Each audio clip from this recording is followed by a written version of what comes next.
बहुत समय पहले की बात है। दूर दराज एक घना जंगल था जिसका नाम था हरितवन।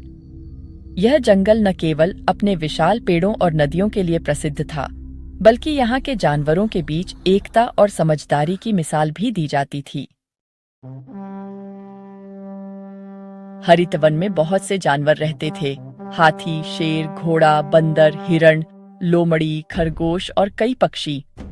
यहाँ का राजा था शेरराज सिंह। वह शक्तिशाली था, पर साथ ही न्यायप्रिय और बुद्धिमान भी।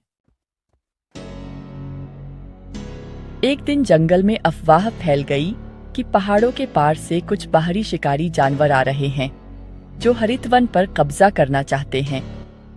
सभी जानवरों में डर फैल गया। जंगल का राजा शेरराज सिंह ने तुरंत एक सभा बुलाई। सभा में मौजूद थे हाथी भीमदत्त, जो जंगल का सबसे ताकतवर और बुजुर्ग जानवर था। घोड़ा तेजपाल, जो जंगल का सबसे तेज धावक था। लोमड़ी चंचला, जो बहुत चतुर और चालाक मानी जाती थी। बंदर बल्लू, जो हर समय हंसी मजाक करता पर जरूरत पड़ने पर काम का भी था। और कई अन्य जानवर। अब समय आ गया है कि हम सब मिलकर अपने जंगल की रक्षा करें। हमें अपनी ताकत का सही इस्तेमाल करना होगा। मैं और मेरे साथी पेड़ों को गिराकर रास्ते रोक सकते हैं। तेजपाल बोले, मैं पहाड़ों के पार जाकर जासूसी करूंगा ताकि हमें पहले से पता चल सके कि वे कहां और कितने हैं।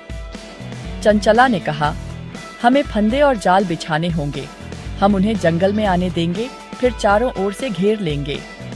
बल्लू बोला, मैं और मेरे साथी पेड़ों से उन पर नारियल और पत्थर गिराएंगे। सभी जानवरों ने मिलकर योजना बनाई और अपने अपने काम में लग गए। कुछ दिन बाद तेजपाल घोड़े ने खबर दी कि शिकारी जानवर, जिनमें कुछ हिंसक भेड़िए और तेंदुए थे, जंगल की सीमा के पास पहुंच चुके हैं। सभी तैयार हो जाओ, आज हमारी एकता की असली परीक्षा है। हाथी भीमदत्त ने रास्ते में बड़े बड़े पेड़ गिरा दिए। लोमड़ी चंचला ने कांटों और रस्सियों से जाल तैयार किया। बंदरों ने ऊंचे पेड़ों पर मोर्चा संभाल लिया। जैसे ही शिकारी जानवर जंगल में घुसे, वैसे ही जालों में फंस गए। हाथियों ने उन्हें घेर लिया और जोर से चिंगाड़ मारी। बंदरों ने ऊपर से हमला किया। लोमड़ी ने पीछे से रास्ता बंद कर दिया। यह हरितवन है जहां हम सब एक हैं। अगर तुम्हें जिंदा वापस जाना है तो अभी लौट जाओ। शिकारी जानवर डर गए। उन्हें ऐसी एकता की उम्मीद नहीं थी। वे बिना लड़े ही लौट गए। इस जीत के बाद जंगल में खुशी की लहर दौड़ गई। सभी जानवर नाचने और गाने लगे। जंगल के सबसे छोटे खरगोश से लेकर सबसे बड़े हाथी तक हर कोई गर्व से भरा था। शक्ति अकेले कुछ नहीं कर सकती अगर उसमें एकता और समझदारी न हो। और कभी कभी चालाकी, फुर्ती और हिम्मत भी बहुत काम आती है। जो दौड़कर खबर लाता है वही युद्ध जीतने की पहली सीढ़ी होता है। और कभी कभी एक नारियल भी दुश्मन को हरा सकता है। उस दिन के बाद से हरितवन में एक नई परंपरा शुरू हुई।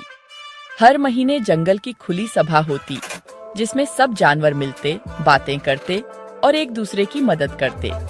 कोई छोटा नहीं, कोई बड़ा नहीं, हर कोई बराबर। और जो भी जानवर बाहर से आता, उसे सबसे पहले यही बात सिखाई जाती, हरितवन की ताकत उसकी एकता है।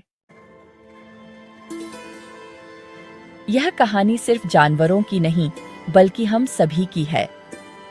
जैसे जंगल में हाथी की ताकत, घोड़े की गति, लोमड़ी की बुद्धि और बंदर की फुर्ती मिलकर जंगल की रक्षा करती है, वैसे ही हमारे समाज में भी सभी के गुणों का सम्मान होना चाहिए।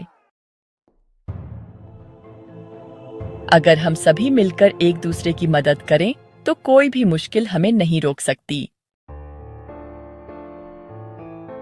कहानी से सीख, एकता में बल है। हर किसी का योगदान जरूरी होता है। समझदारी और सूझबूझ युद्ध जीतने में सबसे अहम होती है।